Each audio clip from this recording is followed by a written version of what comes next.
Boa noite a você que está neste momento acompanhando mais uma live, a número 25, afinal, somos espíritos no tempo. Bacana, adorei essa abertura, então sejam bem-vindos ao TV Conecta Espiritismo, e vamos chamar aqui o apresentador oficial, né, desta live, o Jorge Larra, que todos nós conhecemos. Então, deixa eu puxar ele aqui para dentro da transmissão, deixa eu só ajeitar aqui. Boa noite, Jorge Larra, tudo bem? Olá, como é que você está, Rodney? Tá tudo tranquilo? Como estão as coisas em Pinhais? Eu acho que deve estar igual Curitiba, né? Frio, uns 9 graus aqui. Aqui tá 10, tá 9 por aí, né? É, próximo dos mananciais aqui fica mais frio. Fica mais frio, é verdade. Então, Bom, deixa eu primeiro dar uma explicação para os nossos queridos companheiros. A Cris Drux e a Ivana, elas estão numa reunião nesse momento, e assim que a reunião delas acabar, elas estarão conosco hoje. Não sei que horas que vai terminar a reunião delas lá, para que a gente possa se juntar para o estudo da noite de hoje. Mas independente da chegada dela, nós vamos avançando no conteúdo e vamos conversando com os nossos queridos companheiros que já estão aqui conosco, fazendo parte do nosso estudo da noite de hoje. Sejam todos muito bem-vindos para que a gente possa dar prosseguimento às nossas perquirições aqui dos nossos estudos. Para quem não está ambientado com esse nosso trabalho, a nossa atividade é a tentativa de reunir num único estudo 3 obras magníficas. Uma delas, a mais antiga das 3 que a gente tem para trabalhar, é uma obra chamada Depois da Morte, de Leon Denis. Esta aqui. Depois da Morte, de Leon Denis, que foi uma obra escrita em 1800. Jorge, Oi? Jorge, eu vou deixar você em evidência para você mostrar melhor ali a capa do livro para as pessoas que estão aqui na live pela primeira vez e de repente já identificar, fica mais fácil, tá? Eu só vou sair aqui Mas a única versão que eu tenho em casa é em Esperanto, mas eu vou mostrar mesmo assim. mostra Eu aí, não então. tenho, eu não tenho em português. É este livro, Depois da Morte, Desenvolvimento da Doutrina dos Espíritos. Então, esse livro de Leon Denis, Após a Morte, é uma obra que ele escreveu em 1897, é uma obra que ele fez com 31 anos de idade, ele era um menino quando fez isso. E é uma obra magnífica, porque eu estou hoje considerando que seria a obra que eu daria para uma pessoa que quer conhecer doutrina espírita. Porque esse livro, Depois da Morte, é um livro que Leon Denis navega pelas várias culturas antigas, mostrando a doutrina secreta expressa na Índia, na China, entre os celtas, entre os romanos, os gregos. E ele vai navegando pelas diversas culturas, mostrando esse pensamento. Então, ele vai caminhando nessa obra a história do pensamento religioso, mostrando como que os princípios espíritas sempre estiveram presentes na nossa cultura desde épocas bem mais recuadas do que hoje.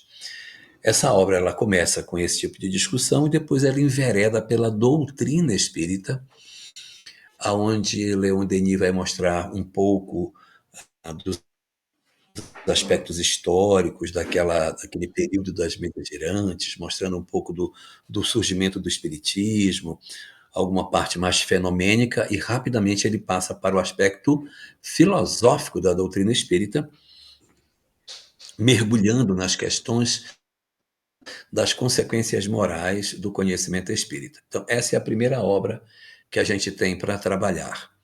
Uma segunda obra que a gente tem e que a gente também está trabalhando aqui chama-se Afinal, Quem Somos?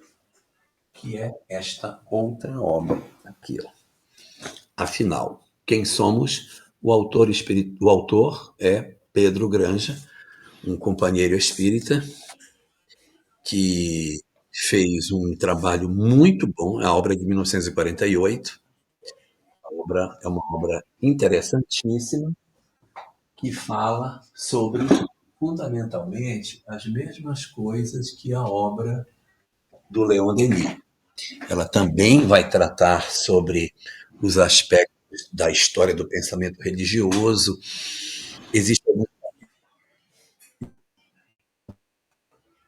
que são extremamente parecidos, que a gente tem a sensação de que o Pedro Granja copiou do Leon Denis, porque tem parágrafos inteiros que são do outro, e alguns capítulos que só tem mesmo na obra do Pedro Granja, mas é a mesma ideia, ir caminhando, mostrando os pensamentos nas antigas doutrinas e no agora.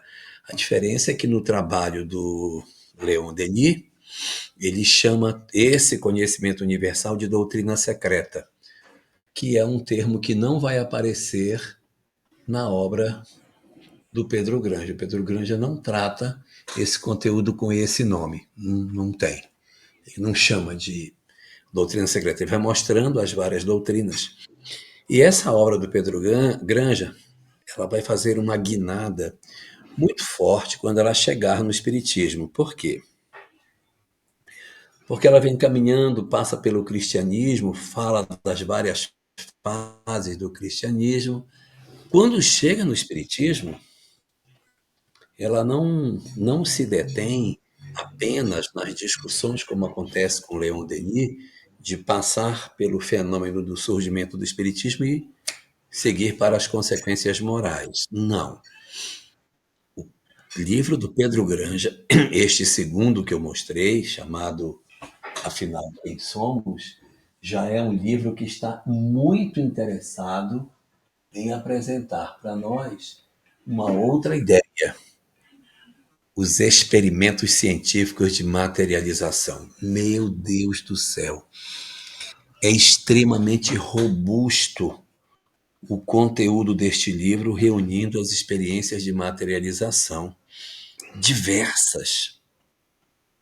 Os vários médios, os vários experimentos, os cientistas, o que eles pesquisaram, o que cada um descobriu, o pensamento de cada um deles.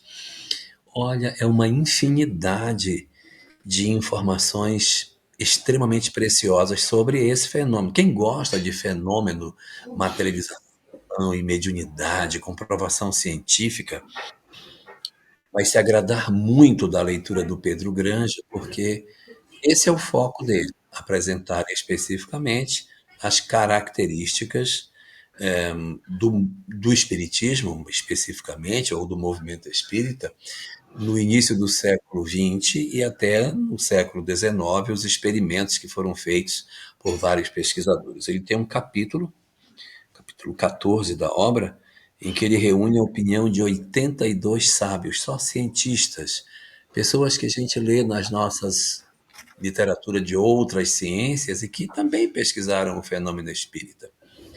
Vários homens que não estão vinculados ao pensamento espírita, mas que, evidentemente, em função do tempo que viveram,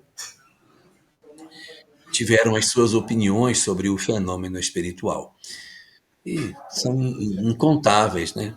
Não são incontáveis, são 82. São bastante numerosos os casos que aparecem nessa obra. E, por exemplo, nós temos o pensamento de Tomás Alva Edison e de vários outros pensadores que também apresentaram suas opiniões sobre a questão do fenômeno espírita. Tá? Então, o que a gente vai encontrar nessa obra? Toda uma discussão vai para o aspecto filosófico.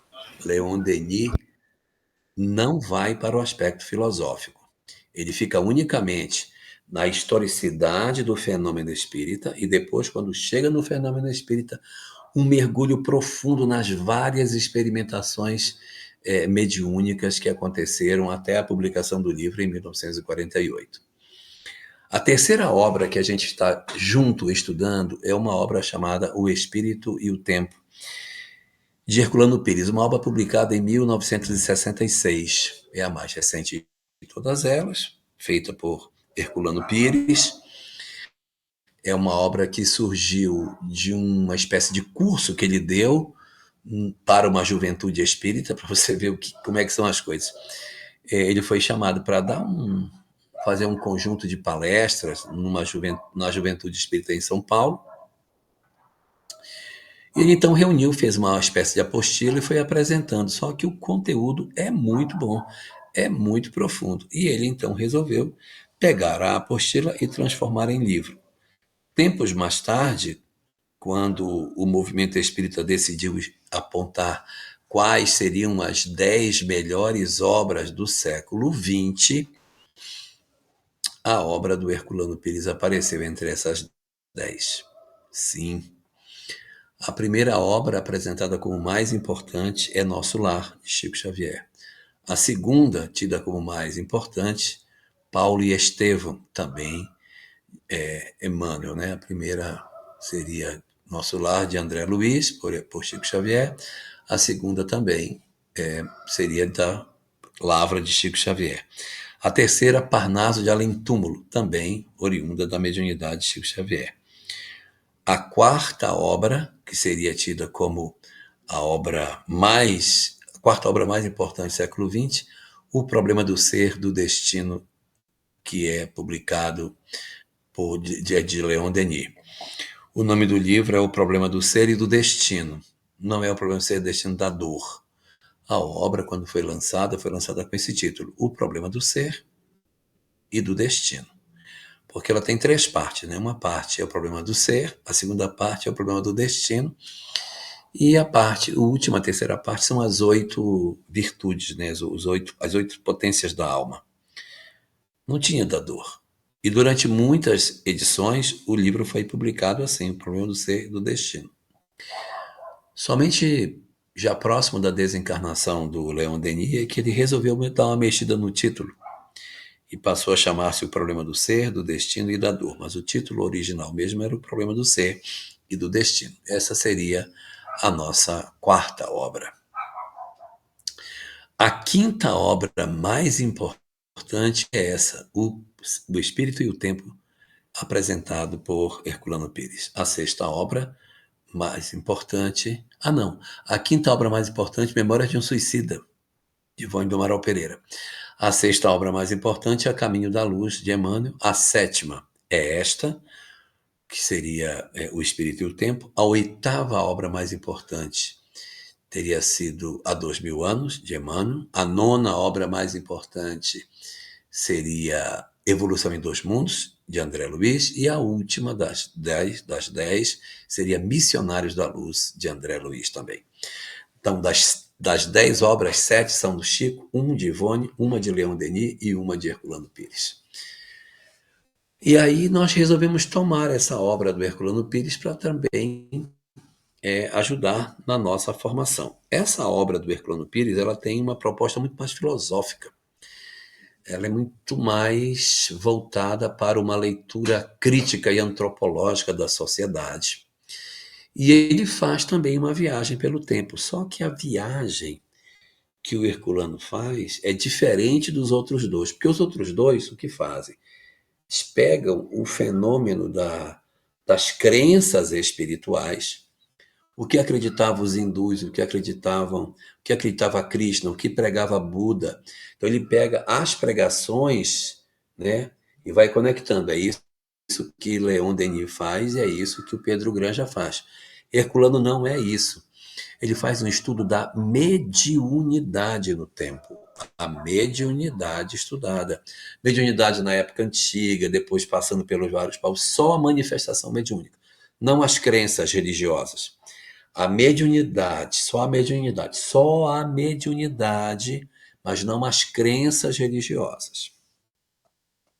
Então, por isso que a gente trançou as 3 obras para fazer um estudo histórico da mediunidade e das crenças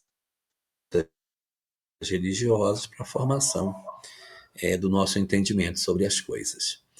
Depois disso, num próximo bloco de conteúdo, ele ingressa nas discussões sobre o movimento espírita.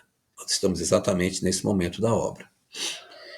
E depois ele mergulha numa filosofia fantástica sobre doutrina espírita, muitas discussões dos conceitos espíritas e da filosofia espírita.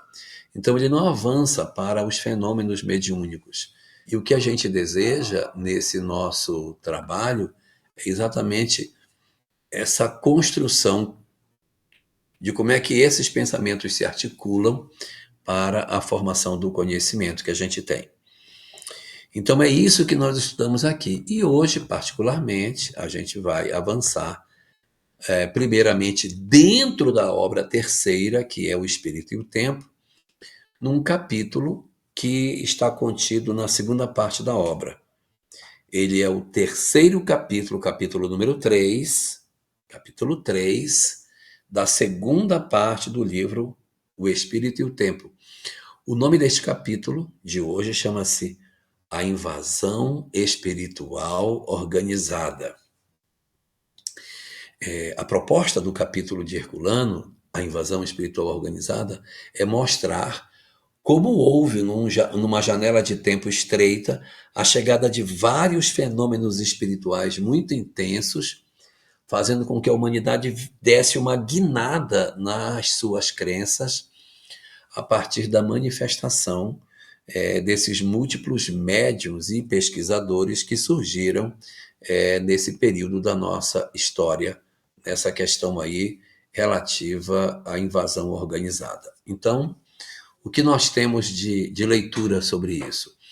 Ele vai apresentando, logo no começo dessa discussão, uma revisão dos capítulos anteriores, em que ele fala que, ao longo da história, a mediunidade passou por alguns horizontes, por algumas formas de manifestação que foram se tornando cada vez mais complexas à medida que a sociedade e a civilização foi se modernizando.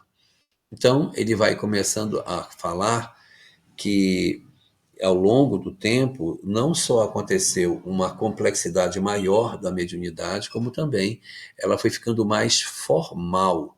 No começo, ela não tinha nenhum tipo de vinculação com nenhuma estrutura de formalidade. E ele até traz isso quando ele comenta para a gente esse fenômeno da mediunidade numa coisa que ele chama de os horizontes. O que são os horizontes para Herculano? São as etapas, os períodos da história olhando pela ótica da mediunidade em si. Então ele vai apresentar para nós, e ele já comentou sobre isso nos capítulos anteriores, falando sobre o período primeiro, que é o chamado horizonte primitivo. O que vem a ser o horizonte primitivo? Maria Regina Cardoso. O horizonte primitivo é o período fundamentalmente pré-histórico, em que as civilizações ainda não estavam formadas, e desse período de muita ignorância, de muito desconhecimento das coisas, ainda de muito despreparo até da linguagem, muito rudimentar, o homem recém-saído da pré-história ou ainda vivendo o período do Neolítico, ele vive as primeiras experiências espirituais, as primeiras manifestações mediúnicas, os primeiros fenômenos mediúnicos surgem exatamente com o surgimento do homem. E o Herculano chama isso de horizonte primitivo. O horizonte primitivo seria o período do surgimento do homem na Terra e as manifestações, ainda que grosseiras, de mediunidade, mas que eram, na verdade, a maneira mais efetiva para que o mundo espiritual entrasse em contato com o mundo corporal. Esse é o primeiro. Aí ele diz que depois desse veio um segundo horizonte, que ele chama de horizonte agrícola. O horizonte agrícola é quando a gente sai da condição de nômade, que nós éramos, descobrimos a agricultura e nos sedimentamos num determinado local, onde a gente vai cultivar a agricultura. É o surgimento das primeiras civilizações, antigas como sejam, mas civilizações marcadas por um início de desenvolvimento das questões relacionadas com a religiosidade. E como a gente tem um território, tem uma presença num determinado local, essa sociedade ela está um pouquinho mais organizada, então ela tem uma maneira de lidar com a mediunidade, que é o culto aos ancestrais. Daí que nesse horizonte agrícola o foco são os totens, porque os totens, para quem não sabe, cada animal do totem é uma geração dentro de uma mesma família. Então os totens vão crescendo à medida que uma nova geração surge, aí você vai colocando em cima. Os que estão lá em cima são as últimas gerações, os embaixo são as gerações mais antigas. Então, no horizonte agrícola, a mediunidade se desenvolve, ocorre um culto aos ancestrais, uma reverência aos nossos antepassados, e as várias culturas se organizam em torno dessa expressão mediúnica. Aí diz Herculano, na sequência do texto dele, que nós iríamos depois passar por um terceiro estágio, que ele chama de horizonte civilizado. O que vem a ser o horizonte civilizado? Seria o momento em que a civilização realmente se estruturou. A Maria Regina está falando assim, no horizonte primitivo estávamos por lá iniciando nossa viagem no tempo. Sim, é a história de nós próprios, Maria Regina. É a história de nós próprios. Então, no horizonte primitivo, sim, nós estávamos lá. Talvez nós estivéssemos como habitantes da Terra e talvez estivéssemos como aqueles migrados que chegaram no planeta, vindo de outros orbes, para se misturar à população terrena e impulsionar o progresso intelectual. Talvez estivéssemos também entre esses, o que não é nenhum mérito, mas sim um demérito, porque a gente ainda está por aqui depois de tantos milênios, como se nós tivéssemos perdido a chave de retorno para o nosso lar e para o convívio dos nossos amados que, de alguma forma, perderam essa conexão conosco na medida em que nós nos enraizamos neste planeta e perdemos a chance mais efetiva de retornar. Então, primeiro, Maria Regina, o horizonte primitivo, depois o horizonte agrícola, aí vem o terceiro, que é o horizonte civilizado. O horizonte civilizado, dito pelo Herculano Pires, é o horizonte no qual a civilização de fato se organiza. O mundo se estrutura de uma maneira bem mais bem mais alicerçado, e há uma compreensão de cidade, de estado, de deuses locais. Isso tudo está iniciado nesse horizonte civilizado, aonde nós vamos ter de maneira muito clara esse processo de estruturação daquilo que... Lembra quando a gente fala de Troia, os deuses de Troia, os deuses de Atenas, os deuses de Esparta? Esse é o período do chamado horizonte civilizado, aonde já não são mais as reverências aos nossos ancestrais, mas já existe um sentido de pertencimento e uma hierarquização das divindades. Esse é o horizonte em que as civilizações se organizam, e a gente percebe isso, por exemplo, na sociedade egípcia, onde nós tínhamos aquele panteão com vários deuses por ali. O quarto estágio, segundo aquilo que o Herculano coloca, é o momento da estruturação complexa da religião, com o chamado horizonte oracular. É quando os oráculos, os profetas, todos esses que eram representantes da comunicação dos homens se estabelecem, a religião se estrutura de uma maneira muito mais sólida, a mediunidade ela é guindada a uma condição de superioridade. Os que são médiuns, os que são oráculos, as sibilas, as pitonisas, elas possuem, os profetas possuem uma distinção em relação à sociedade e são vistos como seres superiores, como sendo quase que representações da divindade entre os homens, e cria-se uma casta em torno daqueles que são médiuns, como se eles constituíssem um grupamento específico de seres com, com essas condições espirituais diferenciadas. E a Maria Regina traz aqui uma contribuição dizendo que já tive tanta certeza de fazer parte dos migrados, porém hoje tenho minhas dúvidas. Não, pode ter certeza sim, Regina. Por quê? Porque quando você olha no universo daqueles que habitam o planeta Terra hoje, existe uma quantidade enorme de pessoas em consciência de sono, desinteressado das coisas espirituais, vivendo só do pescoço para baixo, tendo total desinteresse pelas coisas do espírito, mergulhado nos vícios, no erro, nas questões da matéria, sem nenhum interesse que não seja somente os prazeres do mundo. Esses espíritos que estão alheios a tudo que é espiritual, alheios ao seu próprio crescimento, que não estão nem aí para o amanhã, para a imortalidade.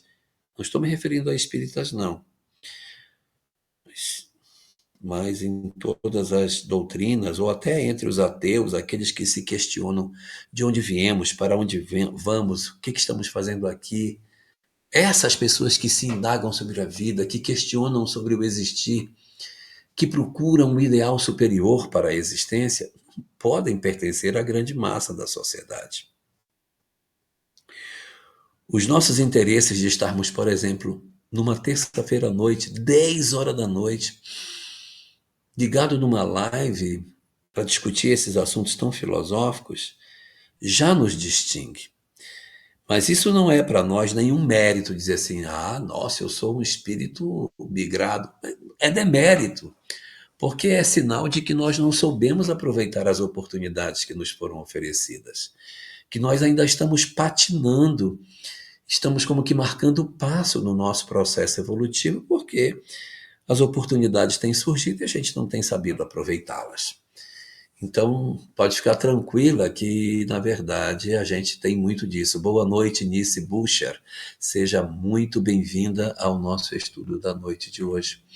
Então, aí, na sequência dessas discussões, em que ele chega nesse horizonte quarto, que é um horizonte já do formalismo religioso, e aí abraça toda a história do cristianismo e essa hierarquização religiosa que o cristianismo teve, toda a construção do movimento cristão, das igrejas, das várias expressões que o cristianismo apresentou no período da Idade Média e da Idade Moderna.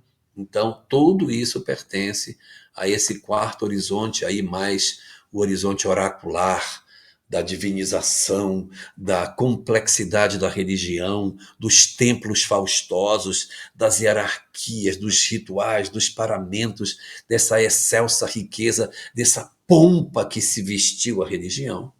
Tudo constitui, segundo Herculano, um quarto estágio. Aí vem o quinto.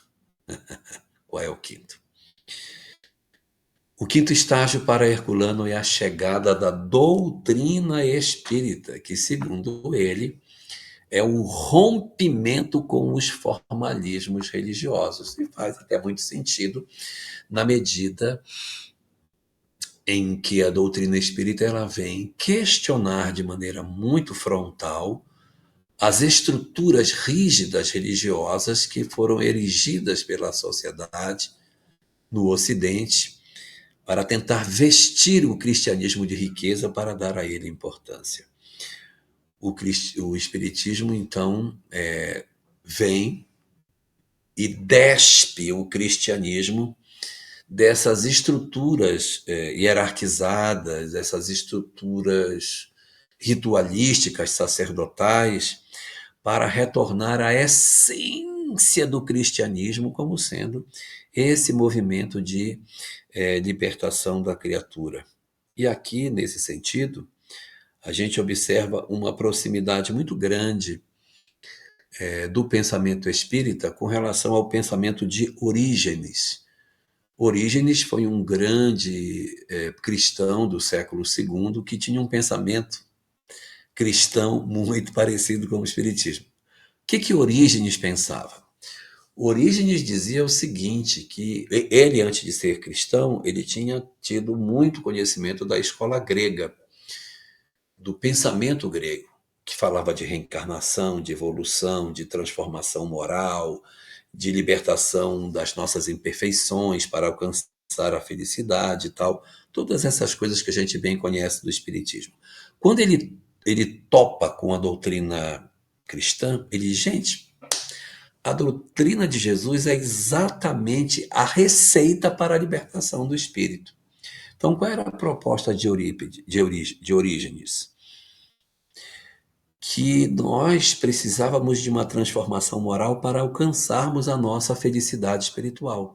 E que a receita para essa libertação estava nos conteúdos que Jesus oferecia, do amor, do perdão, do desprendimento dos bens terrenos, dessa busca de uma vida mais limpa, do desenvolvimento do amor ao próximo, da caridade. Ele disse, gente, esta receita que Jesus oferece é a receita ideal para a libertação do espírito do seu processo de sofrimento.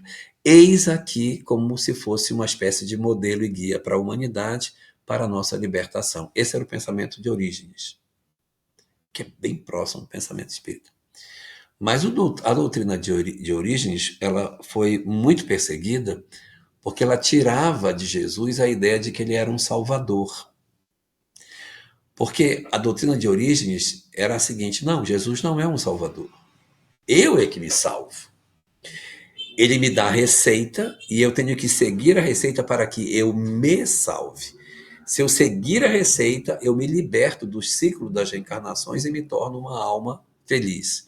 Mas se eu não fizer isso, eu fico preso nesse mecanismo de vinda das várias existências. Você, não, Jesus é o Salvador. Encontrou com ele, pá, quebra tudo e você está salvo. Então, não dava a doutrina de Orígenes, ela colidia com essa doutrina dominante.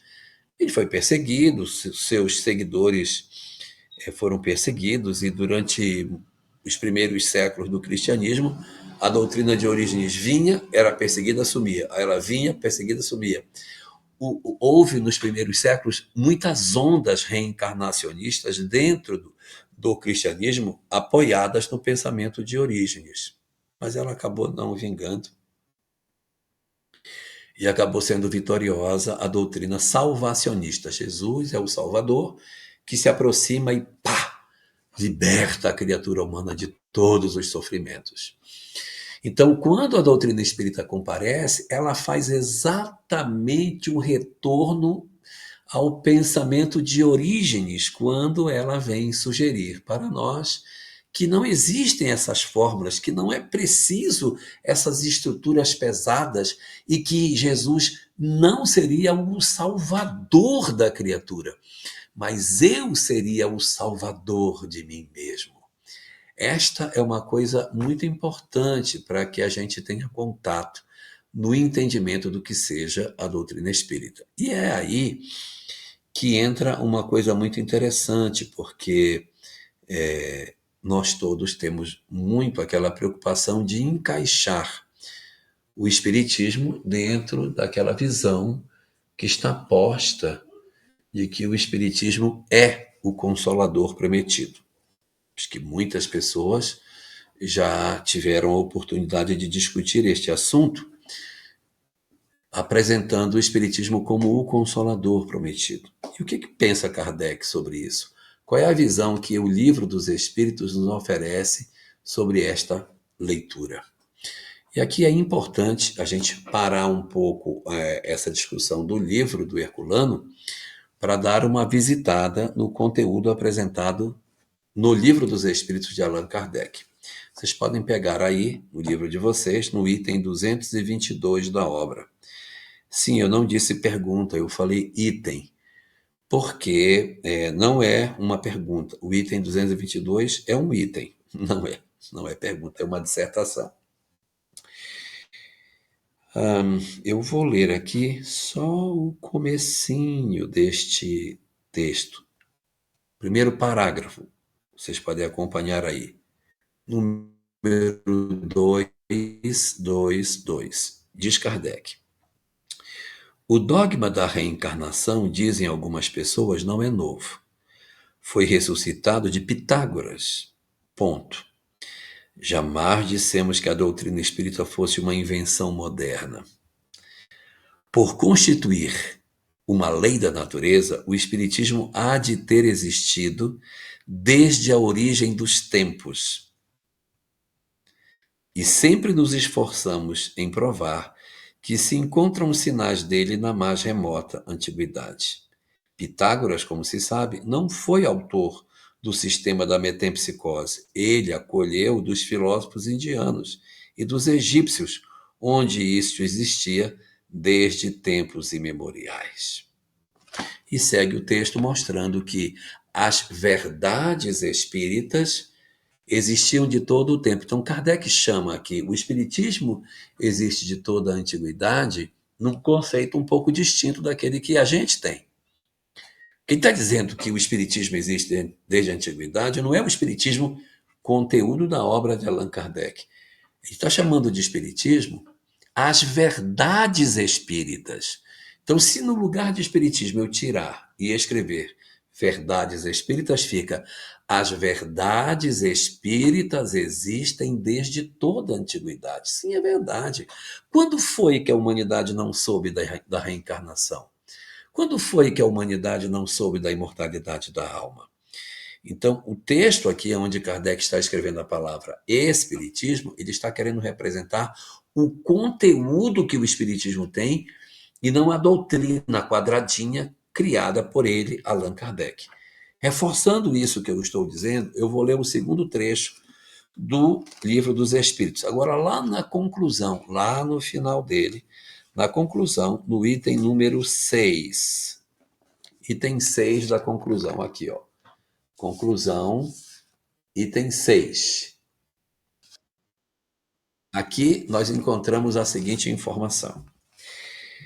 Seria formar uma ideia muito falsa do espiritismo quem julgasse que ele aure suas forças na prática das manifestações materiais, mediúnicas, e que, impedindo-se tais manifestações mediúnicas, é possível minar-lhe a base, ou seja, o espiritismo é só mediunidade. E ele diz: não, sua força está na sua filosofia, no apelo que dirige à razão e ao bom senso. Ponto. Na antiguidade, era objeto de estudos misteriosos, doutrina secreta, que cuidadosamente se ocultavam do vulgo. Doutrina secreta era oculta do vulgo. Hoje, ele não tem segredos para ninguém. Fala uma linguagem clara, sem ambiguidades, nada há nele de místico, nada há de alegorias suscetíveis de falsas interpretações. Novamente, ele está dizendo que o Espiritismo era estudado na antiguidade sob o nome de doutrina secreta. Mas como assim o Espiritismo? O Espiritismo não surgiu em 1857 com a publicação de O Livro dos Espíritos? Sim, mas as verdades espíritas e não o espiritismo, como doutrina de Allan Kardec, existe desde a mais remota antiguidade. Esses conceitos que organizam-se como sendo a doutrina espírita era, na verdade, estudado desde o princípio dos tempos. Então, ele desde o primeiro, do início da antiguidade, era estudado. Esse mesmo texto que a gente está vendo, se eu saltar um parágrafo e for para o parágrafo 3º, olha o que diz aqui. Parágrafo 3º do item 6 da conclusão. O Espiritismo não é obra de um homem. Não é obra de um homem. Ninguém pode dizer que é seu criador. Não, mas ninguém pode dizer que é criador do Espiritismo. Pois ele é tão antigo quanto a criação. Como assim tão antigo como a criação? Ele não foi concebido em 1857, então ele não está falando da doutrina espírita como nós conhecemos. Ele está falando dos princípios espíritas. E aí continua o texto dizendo: ninguém pode dizer seu criador, pois ele é tão antigo quanto a criação. Encontra-se por toda parte em todas as religiões, principalmente na na religião católica. E aí, com mais autoridade do que as outras, pois no catolicismo se acha o princípio de tudo quanto existe no Espiritismo. Então, ele está dizendo que o Espiritismo está em todas as religiões. Então, não é o Espiritismo, são as verdades espíritas. As aparições, a mediunidade, os fenômenos espirituais, eles estão em todas as doutrinas. Então, quando se diz que o Espiritismo é o consolador prometido, não é a doutrina intrínseca, estrito senso de Kardec, mas são as verdades espíritas. Me digam se não é consolador saber que tem vida após a morte. Se não é extraordinário saber que um filho que se suicidou tem perspectiva de melhoria e de se renovar espiritualmente. Então, isso tudo é muito importante para que a gente redefina o sentido do que é o Consolador prometido. Consolador prometido não é o Espiritismo, são as verdades espíritas, porque são elas que consolam. Não é o livro. Eu não posso ter a crença de dizer assim, é o Espiritismo que vai ser a crença que vai dominar o mundo. Mas não, Espiritismo não. Mas as verdades espíritas vão, não tem como. Por quê?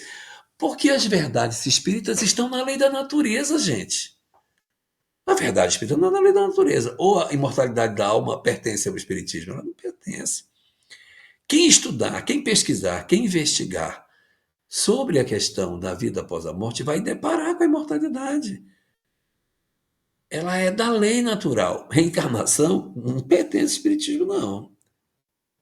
Não pertence. Você fala desde os Vedas que você é falado. Então, não pertence. O que pertence, na verdade, ao espiritismo é a forma como ele foi concebido, que é a universalidade dos ensinos dos espíritos, o que faz do espiritismo uma doutrina extraordinária, porque ela não vem de um guru. Eu não estou falando mal de outras doutrinas, não. Mas nós temos muitas doutrinas reencarnacionistas que falam de vida no mundo espiritual, que falam da lei de causa e efeito, que foram concebidas por um único médium. Um único médium, um único revelador, inspirado, veio e disse: não, as coisas não são assim, porque eu, como médium, estou vendo o mundo se processa dessa forma. Então, pode, por conta disso, a gente se enganar, porque a gente acha que viu uma coisa e aquilo não sei exatamente como a gente viu. Se agarrar em um médium é perigoso. Então, qual é a grande vantagem do Espiritismo? A universalidade dos ensinos dos espíritos. Uma mesma verdade, dita em vários grupos, por vários médios, em vários países, vários lugares, apontam na mesma direção, então a gente põe isso no corpo da doutrina. Não é pensamento de um, é o pensamento de um coletivo de médiuns. Então, isso dá ao Espiritismo muito mais autoridade, dá muito mais condição de que ele, de fato, represente o pensamento da espiritualidade. Este é o Consolador prometido. Se alguém se aproxima da reencarnação, da mediunidade, do mundo espiritual, da comunicabilidade dos espíritos, e se consola através disso, está consolado. O Consolador prometido é saber que existe reencarnação, imortalidade, felicidade, que ninguém está perdido, que Deus nos ama, que caminhamos para uma condição espiritual superior. É isso que é consolador. É isso que é consolador. Então, o que acontece, Elizabeth Viana? A gente tem que se despir desse ufanismo de achar que, não, o espiritismo, o espiritismo vai dominar o mundo. Não, o espiritismo não vai dominar o mundo necessariamente, mas as verdades que ele tem, isso aí vai se tornar universal. Não existe como, Elizabeth, não tem como. Como que não vai se tornar universal? Como que a gente não vai caminhar para entender a reencarnação? Não tem como, porque está na lei da natureza. E é isso que nos consola. A mensagem que veio como consolador prometido não é necessariamente, estrito senso, o espiritismo em si. Mas eu poderia dar aqui várias doutrinas que têm princípios assemelhados ao espiritismo. Não são iguais, porque pela universalidade dos ensinos dos espíritos, a gente tem algumas particularidades, principalmente em nos despirmos de rituais e coisas desse tipo.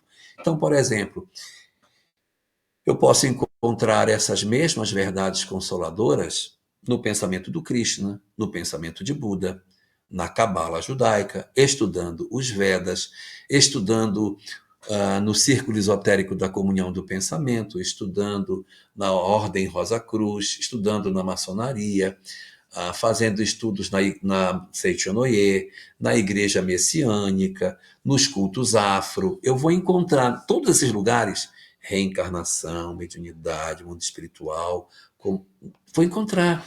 É isso que é a doutrina consoladora.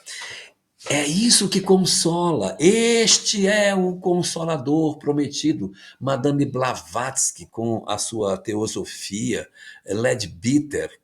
Meu Deus, eu tenho uma série de Nichiren Daishonin, eu tenho uma série de reveladores, Masaharu Taniguchi. Meu pai do céu, muitos não são espíritas, mas eles estão com propostas muito assemelhadas daquilo, e os detalhes eles são menos importantes do que a essência.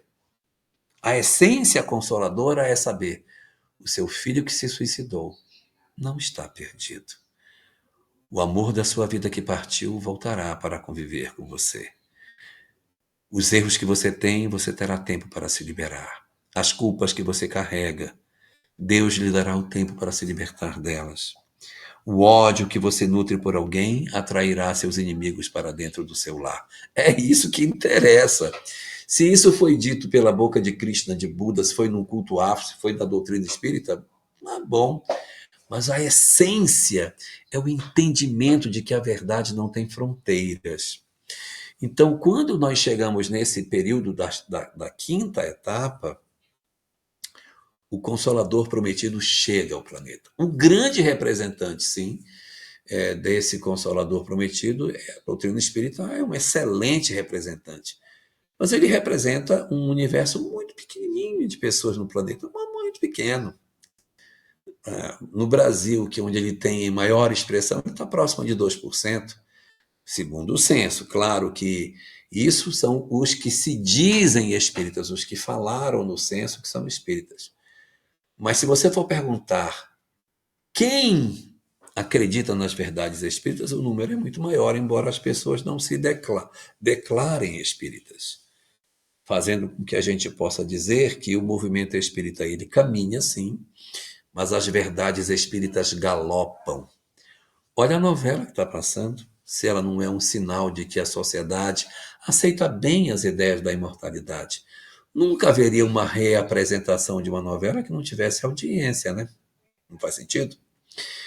Então, na verdade, embora as pessoas não se declarem espíritas, elas não digam que são espíritas, isso não significa que elas não tenham crença de alguns princípios que o espiritismo tem.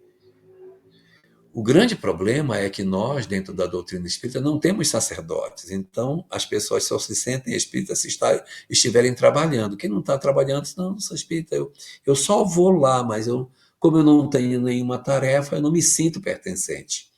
Eu sou alguém debruçado numa janela que assiste a algo.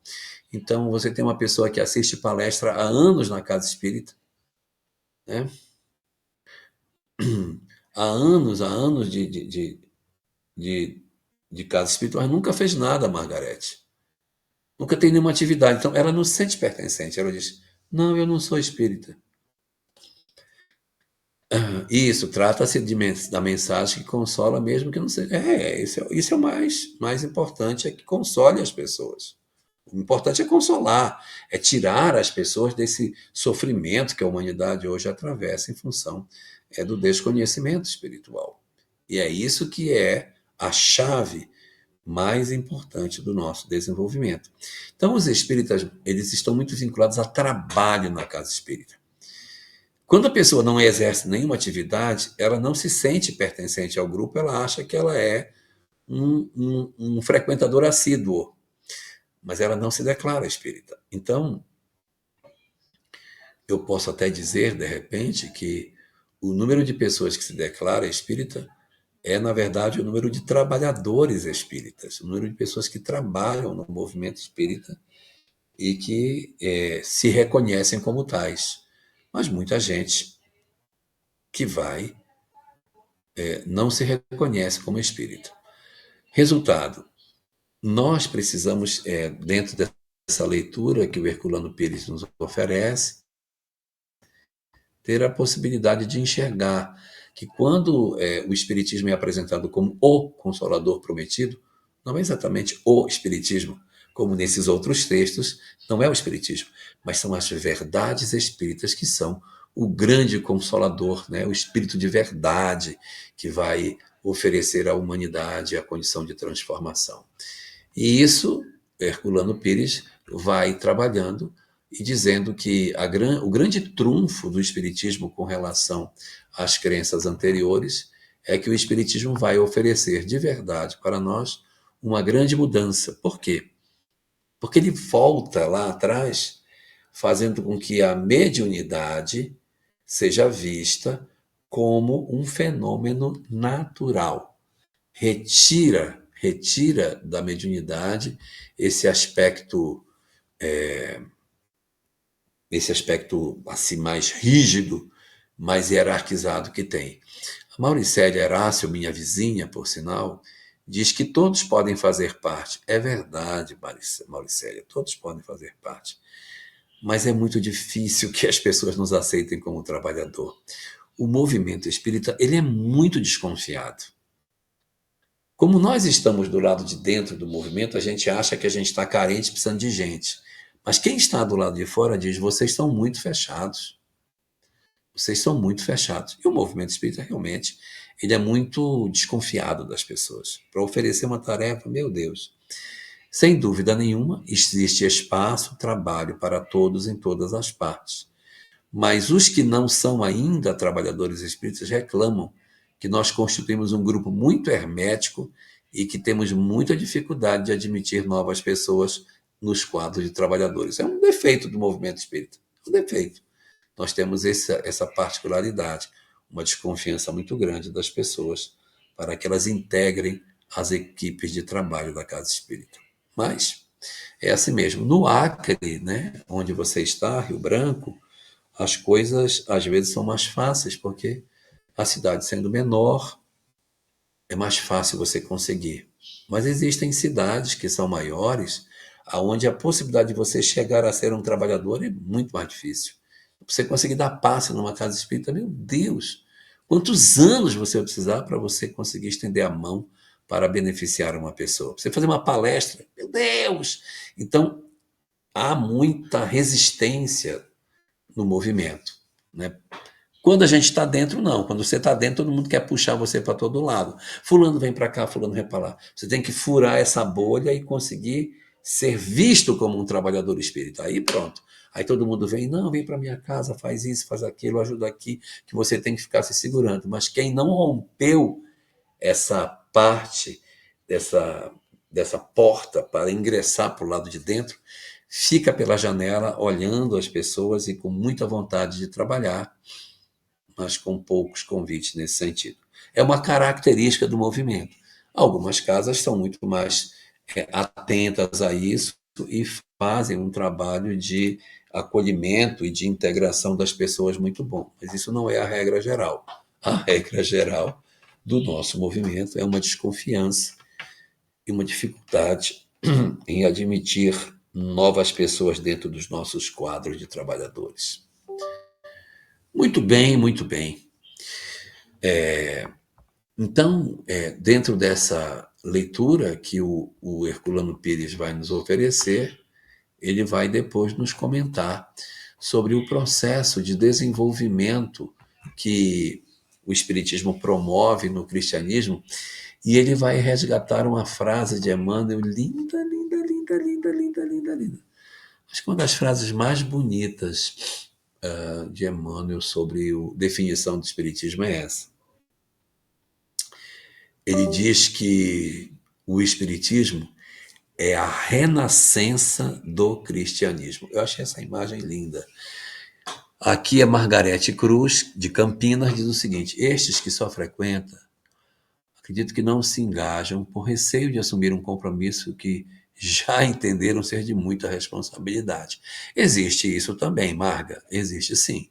Pessoas que não se apresentam para o trabalho porque sabem que haverá muita responsabilização e a pessoa prefere ficar apenas do lado de fora.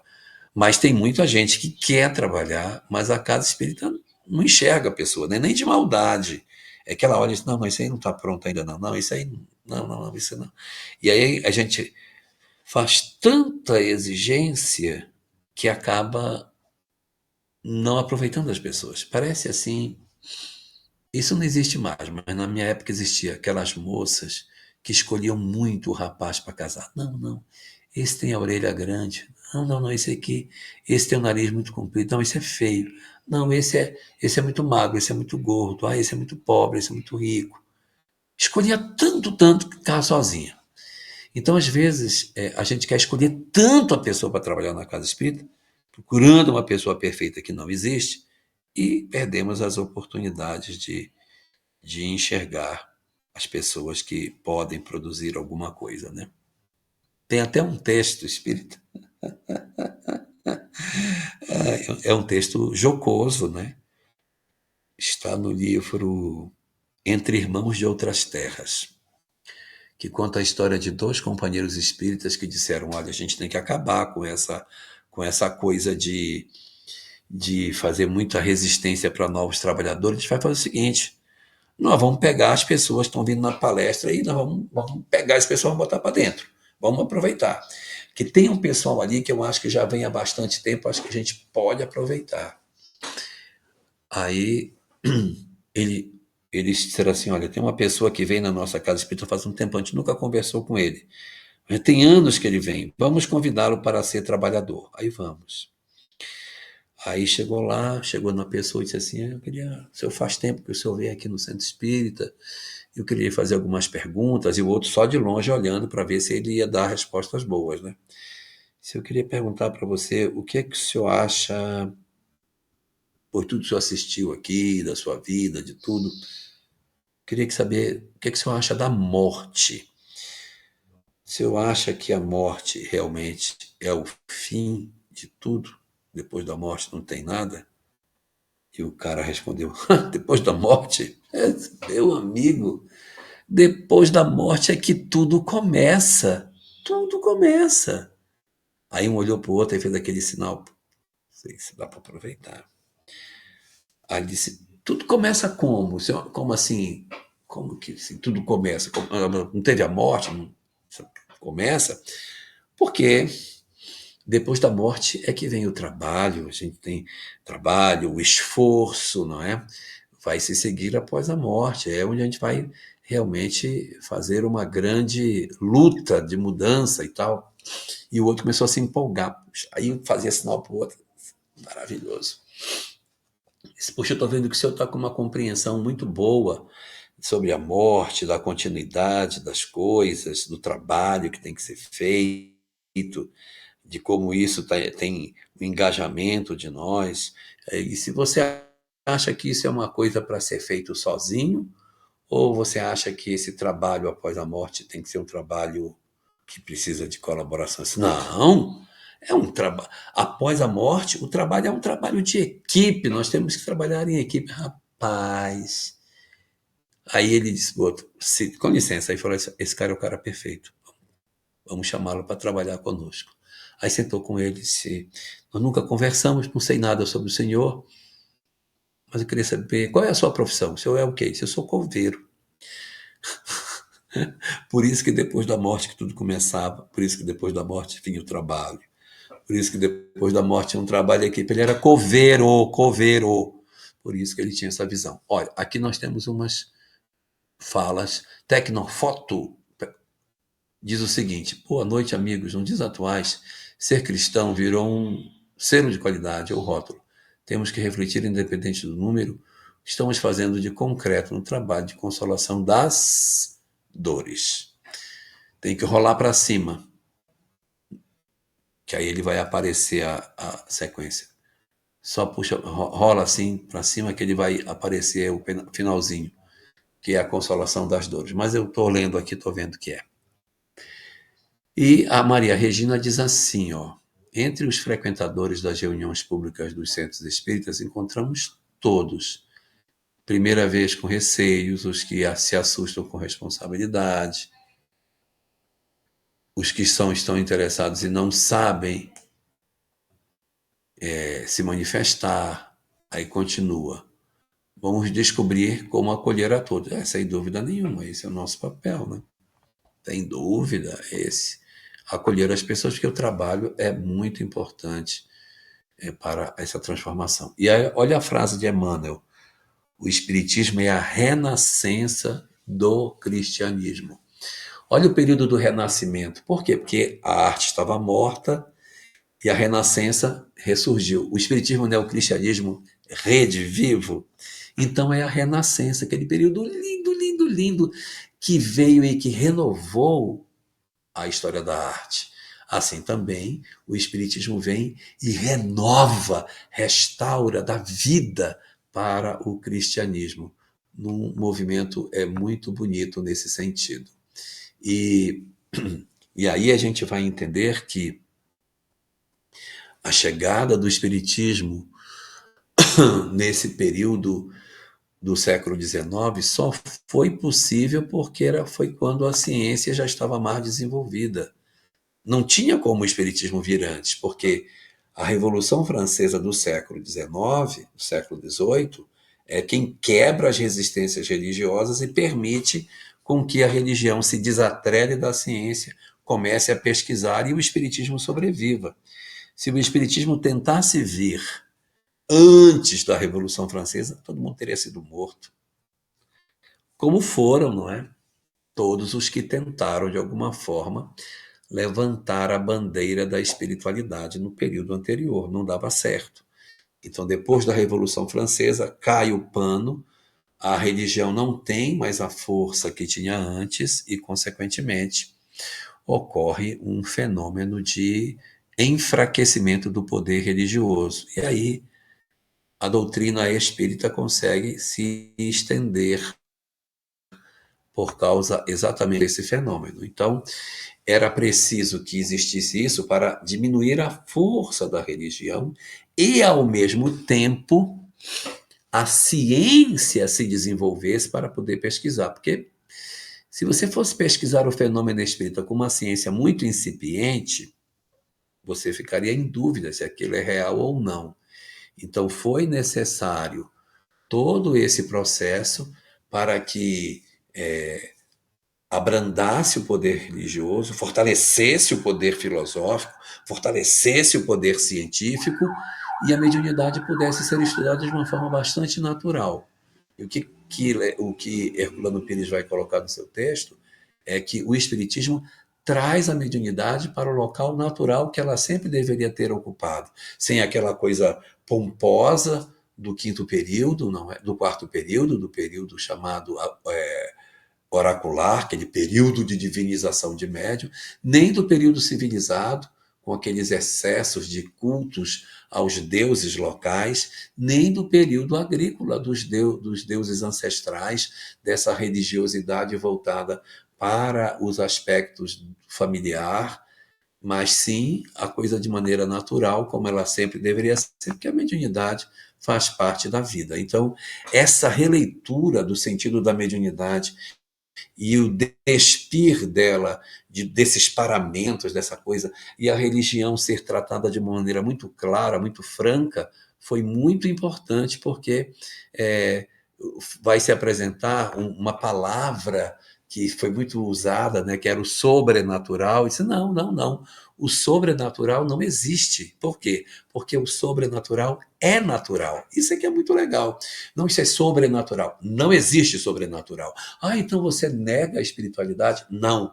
Eu compreendo que aquilo que nós dizemos que é sobrenatural é, na verdade, a mais pura expressão da naturalidade. Nós é que, inabituados com as questões do espírito, queremos tratar o que é natural como se ele fosse sobrenatural. E o Espiritismo vem tratar isso de uma maneira muito, muito simples, dando ao médium a condição natural que ele tem, que é de ser uma pessoa normal, como qualquer outro, sem aquela divinização que muitas vezes a nossa sociedade estabeleceu para os que tinham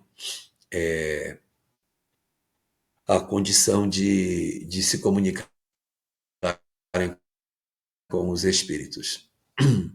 Então, assim, as comunicações sempre existiram ao longo da história, sempre elas aconteceram, mas no século XIX, com o final das perseguições, tudo pode ser estudado de maneira muito mais fácil. Por quê? Porque a mediunidade foi muito perseguida. Os processos horrorosos que aconteciam contra os chamados bruxos, que estão registrados nos anais da história religiosa do Ocidente, não é mentira. Foram milhares de pessoas que foram torturadas e mortas simplesmente por serem médiuns. Celas de conventos e de mosteiros que eram, na verdade, câmaras de mediunidade. Quantas histórias de mediunidade nós temos no período do cristianismo medieval? E depois, essas mesmas pessoas que tinham experiências mediúnicas eram mais tarde perseguidas e mortas por serem médiuns. Então, elas entravam no ambiente religioso, tinham experiências mediúnicas, os fatos eram registrados e depois esses mesmos fatos eram tratados como se eles fossem demoníacos, as pessoas eram perseguidas e mortas. Meu Deus! E quanto mais se queimava essas pessoas, mais acontecia de se perceber a verdadeira essência desses fenômenos, porque eles se multiplicavam cada vez mais dentro da nossa sociedade. Então, o Herculano Pires vai dizer que, a partir da Revolução Francesa, inicia-se uma chamada invasão organizada, porque quebrou-se a resistência, começa a chegar uma série de médiums, uma série de reveladores com uma intensa mediunidade para quebrar o materialismo que existia. Então, o século XVIII já começa com a presença de personagens como Emanuel Swedenborg, que foi um grande médium do século XVIII, que tinha uma mediunidade incrível, era um cara super cabeça, conhecia de todas as ciências, e quando já adulto, a sua mediunidade apareceu de uma hora para outra, começou a ver espírito, a ver tudo, via tudo, entendia tudo, compreendia tudo, falava com os mortos como se fossem vivos. Ele era muito impressionante nesse sentido. Sua mediunidade era uma coisa fantástica.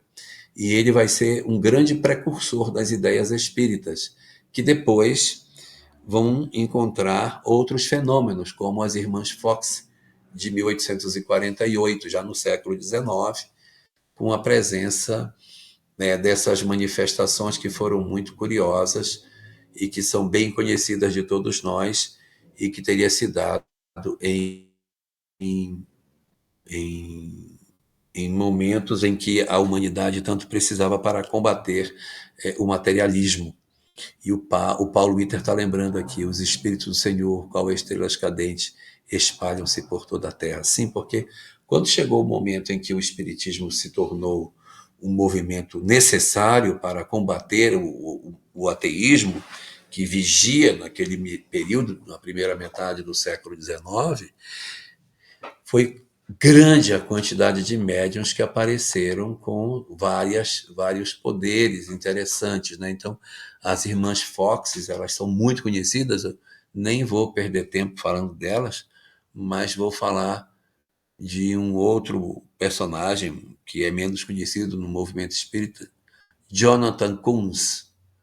Ele era um fazendeiro americano, vivia no interior dos Estados Unidos e ele era muito médium.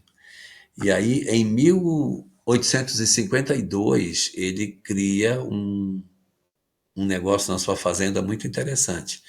Ele faz uma sala, cria uma câmara, aonde ele entrava nessa câmara e fenômenos mediúnicos aconteciam lá. Qual eram os fenômenos que aconteciam? Voz direta, Paulo, voz direta. Esse Jonathan entrava nesse lugar se concentrava, os espíritos vinham e falavam no ambiente. E tinha uma corneta que eles usavam para falar, assim, tipo um amplificador de som. Os espíritos falavam ali e o som deles ampliava de potência. É uma coisa impressionante. Isso é 1852 que esse cara realiza essas experiências, né? Então, é o Arthur Conan Doyle, no livro A História do Espiritualismo, que algumas traduções colocam a história do espiritismo, mas o texto original é do espiritualismo, porque ele não trata só do espiritismo, mas ele trata da onda de espiritualidade que aconteceu no século XIX. É ele que chama de invasão organizada que aconteceu. Então, nós temos, além do episódio da mediunidade de Swedenborg, nós temos também um fenômeno muito curioso que aconteceu na Califórnia a partir de 1837, que é o movimento dos Shakers. Shake é sacudir, né? Milkshake, leite batido.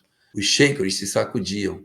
Então, foi um movimento religioso que aconteceu em algumas igrejas já constituídas, em que as pessoas entravam em transe durante os cultos, e aí, meu amigo, quem assistiu já um culto pentecostal sabe o que eu estou falando. As pessoas entravam em transe, começavam a se sacudir, caiu no chão, se bater, e dando passividade. Ninguém sabia direito o que era aquele negócio, mas era o início do pentecostalismo, né? Nesse momento. E as pessoas faziam movimentos corporais, se sacudiam, se batiam, entravam em transe, caíam no chão, faziam vários fenômenos, não é? Que foram interpretados pelos espíritas como sendo fenômenos mediúnicos. Os sheiks não gostam de dizer que o fenômeno era mediúnico, eles dizem que era um fenômeno do Espírito Santo, que é a maneira que eles têm de interpretar. Eles eram protestantes e apresentavam essas manifestações, às vezes ruidosas, de mediunidade, e que promovia esse processo. Não conhecia quem, Paulo? O Jonathan Kuhns, com a câmara mediúnica dele? Ou os shakers que se sacudiam, que se debatiam? Esses todos são da primeira metade do século XVIII, né? O Jonathan é de 1852, um pouquinho depois, né? Mas os shakers são de 1837. Então, são fenômenos dessa invasão organizada que aconteceria. Um grande nome também desse mesmo período que a gente tem é Andrew Jackson Davis. Andrew Jackson Davis é americano, nasceu em 1826, e ele era um cara impressionante. Ele tinha uma vidência absurda, ele olhava para a pessoa e via a máquina por dentro funcionando, e dizia: está colhendo o coração. Ele não entendia nada, ele era analfabeto, não entendia nada de nada, mas ele enxergava tudo. Então, ele tem até um livro que ele dita, eu disse dita, por quê? Porque como ele tinha dificuldade com a escrita, ele não poderia escrever, em que ele relata a mulher desencarnando: olha, chegou um espírito, aconteceu isso, agora ela está assim, então ele vai descrevendo todo o fenômeno desencarnatório, uma coisa bem assemelhada ao que acontece no livro Obreiros da Vida Eterna, onde André Luiz faz 5 relatos nesse sentido. Esse rapaz, o Andrew Jackson Davis, foi muito usado em circo, em tudo, porque ele era muito pobre. Depois é que ele vai se desembaraçando disso, até estuda, sabe? Depois aprende a ler, tem uma vida até um pouco mais confortável, mas ele, a sua primeira parte na roça, ele era bem usado pelos espertalhões. E ele, já alfabetizado, ele tem alfabetização tardia, né? Mas ele, com 20 e poucos anos, já tinha se alfabetizado. E ele, já alfabetizado, na sua agenda, ele escreve nela um texto que, num determinado dia, ele acordou com um espírito falando com ele. O espírito diz: irmão, um bom trabalho foi começado. Olha que surgiu uma prova viva, ou uma demonstração viva. Então, esse texto ele anota na agenda dele. Diz, olha, hoje aconteceu alguma coisa no mundo, porque mandaram esse aviso, eu anotei. Era dia 31 de março de 1848, o dia em que começam as manifestações das Irmãs Foxes. E aí, esses fenômenos, eles se multiplicam no mundo nessa década. A década de 1848 a 1858, aí Kardec já estava por dentro, publicando o Livro dos Espíritos, é uma época de intensa atividade mediúnica em vários lugares do mundo, e ninguém sabia o que fazer, porque pipocava fenômeno mediúnico para todo lado. Era o período das mesas girantes, é o período de Andrew Jackson Davis, é o período em que os Shakers estavam ainda mais presentes nesse processo. Eles começam em 1837, mas eles continuavam existindo. Então, havia manifestações mediúnicas em vários lugares, e tudo isso levava a uma sensação de que, meu Deus, o mundo está passando por uma grande revolução. Sim, era a chamada revolução, invasão organizada que acontecia nesse período, promovendo toda uma grande transformação na nossa história. Nós não teríamos mais a mesma realidade de antes, porque o mundo não teria mais o desconhecimento das coisas espirituais. A segunda metade do século XIX seria marcada por fenômenos de materialização, Eusápia Paladino, também Daniel Douglas Home, que fazia coisas incríveis de mediunidade, eram os grandes investigados desse período, fazendo com que materializações impressionantes acontecessem. É o período em que aparece Florence Cook, na Inglaterra, fazendo as materializações de Kate King. Médios de materialização, embora não sejam tão comuns, naquele período ficou um pouco mais comum, e aí você vai ter vários cientistas estudando através de vários médiums, chegando a conclusões muito interessantes sobre o processo da mediunidade, transformando a história da humanidade para todo sempre, inaugurando assim uma nova fase para a história da humanidade. Perguntas? Se tivermos perguntas, está na hora de nós respondermos isso. Dou-lhe uma.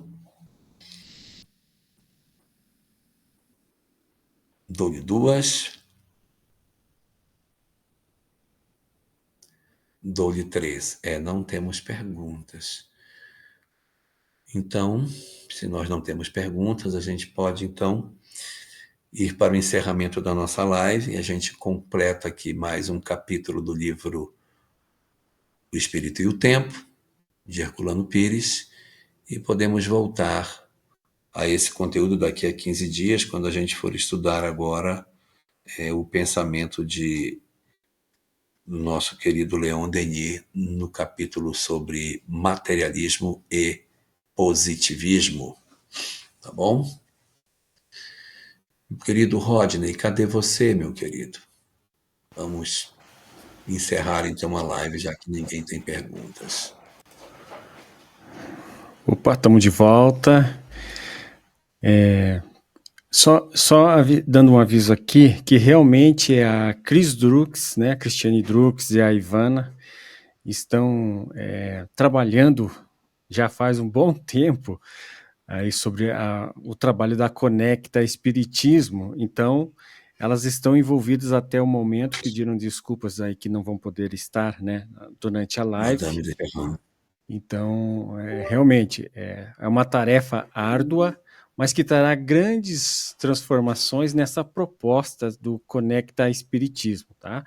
O pessoal quer saber um pouquinho mais, ó, acessa aqui o site, ó, www.conectaespiritismo.com.br, e aí você vai visualizar lá qual é a proposta, quem está lá, qual é o time que está se formando de grandes expositores e os conteúdos exclusivos que vão também surgir na TV Conecta Espiritismo. Uma nova forma de apresentar aqui essa proposta o Espiritismo, né? De conectarmos todos nós juntos.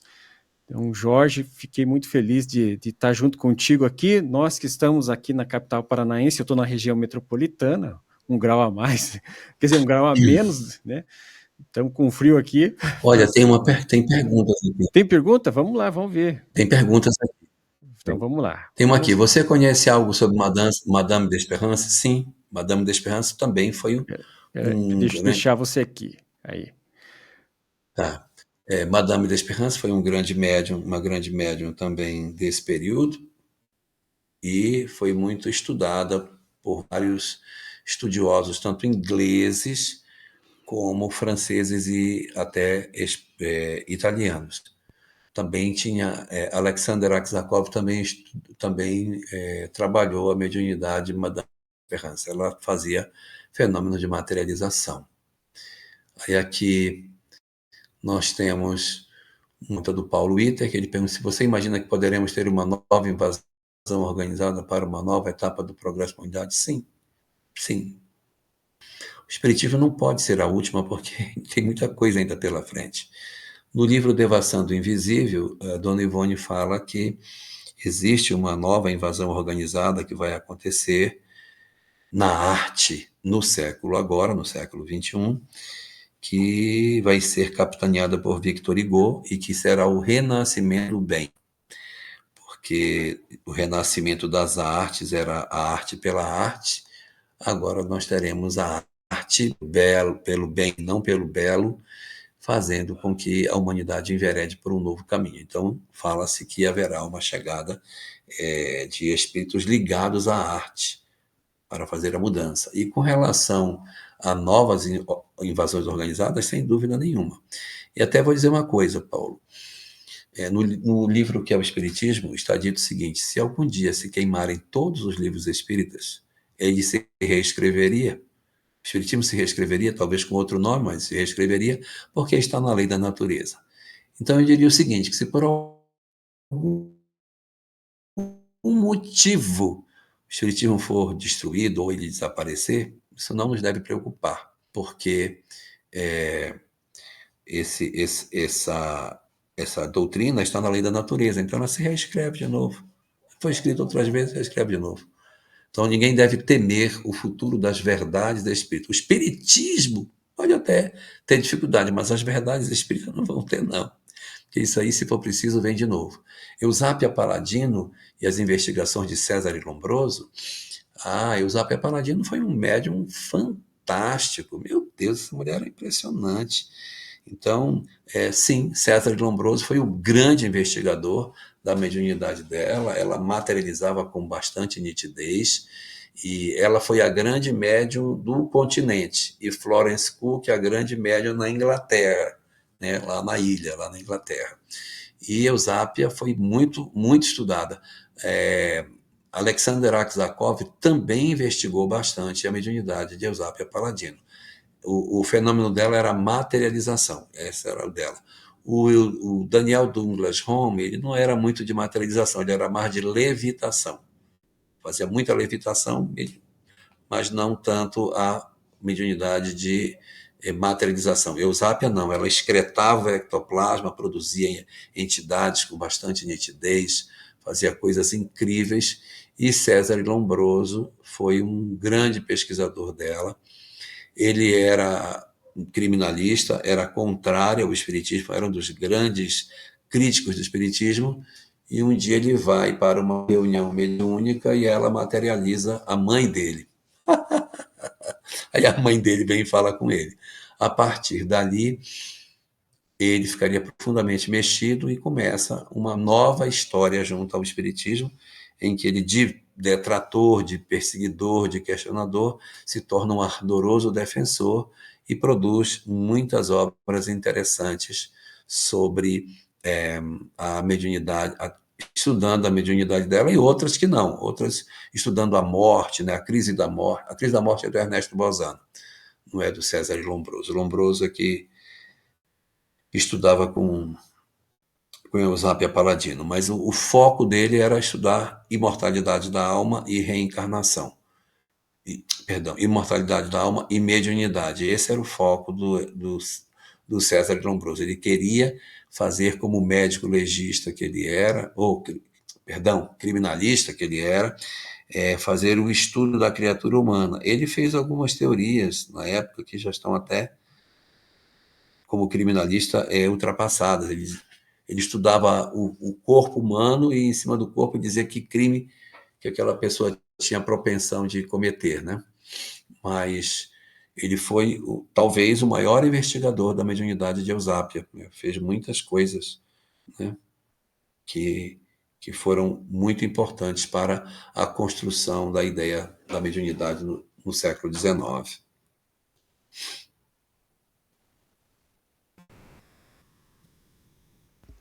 Muito bem. Então, para você ter uma ideia, Jorge, eu falei que estava 9 aqui, você estava com 10, né? Agora já está 7,8, sensação térmica de 7. Como aqui é mais frio do que Curitiba, tá? Eu estou com 7 graus aqui. Então empatamos aqui.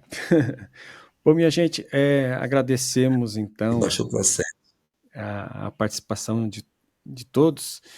E o interessante é o seguinte: além do nosso espaço do chat, depois que a live termina, você tem a oportunidade de colocar em comentários. A gente está atento aos seus comentários. Então, durante a sua visitação a esse conteúdo, de repente você pode ter alguma dúvida e pode enviar ali nos comentários a sua questão, a sua contribuição, que nós estaremos ali atentos e de repente a gente pode pegar aquela sua colocação, aquele seu comentário já na abertura de um outro programa para que possa sanar as suas dúvidas, tá ok? Combinado? A gente está atento a tudo que vocês colocam no chat e também nos comentários. Mas a gente pede também para fazer aquela caridade virtual que a gente fala aqui, né? Encaminhar para as pessoas que estão aqui junto, aprendendo, ampliando seus conhecimentos. Então, é dessa forma que a gente está estudando online e confesso para vocês que eu achei bastante enriquecedor, né? Então, a gente está aqui com a 25ª live. Então, as anteriores, em breve a gente vai avisar vocês que vai passar tudo integralmente na TV Conecta Espiritismo, e aí você pode assistir, inclusive sem nenhuma interrupção, às vezes daquelas propagandas que surgem no meio da live, né?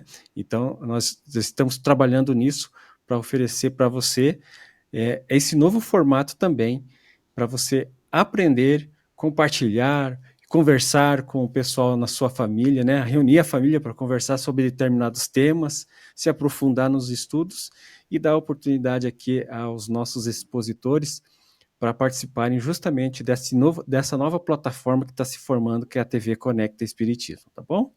Jorge, se quiser passar aí para as suas considerações finais, que geralmente vocês fazem, às vezes vejo que é bem divertido ter acompanhado algumas lives, você com o Álvaro Moderchai, o professor Severino estava acompanhando, que eu estava fazendo o teste de transmissão, e achei bacana aqui o jeito que vocês conduzem a live. Pois é. Olha, minhas considerações finais são só no sentido de a gente não temer. Que a gente não tema, porque a nossa civilização ela não está à deriva. Nós caminhamos com uma sociedade cheia de espíritos imperfeitos. E como nós somos imperfeitos, nós cometemos muitos equívocos. Mas o governador planetário está atento a tudo, permitindo com que haja o melhor aproveitamento possível das nossas experiências. Se aquilo que vivemos hoje não se concretizar como sendo a grande mudança, outras revelações virão. Que a verdade nunca morre, nunca morrerá, porque existe uma equipe que toma conta de todas as coisas. A Idade Média foi um período muito difícil, em que se poderia acreditar que o mundo acabaria, o cristianismo seria destruído. Mas aí está o cristianismo, renascido através das várias reflexões modernas que se faz sobre ele, cada vez mais pujante no sentido do entendimento verdadeiro das palavras de Jesus. Então, que a gente não tema o que vivemos hoje E nunca esqueçamos que somos espíritos imortais e que nada pode nos destruir. Maravilha. Obrigado pela mensagem, que a gente vai refletir bastante. Bom, gente, um grande abraço e até daqui 15 dias estamos de volta com mais uma transmissão aqui pelo TV Conecta Espiritismo. Obrigado, Jorge. Um abraço.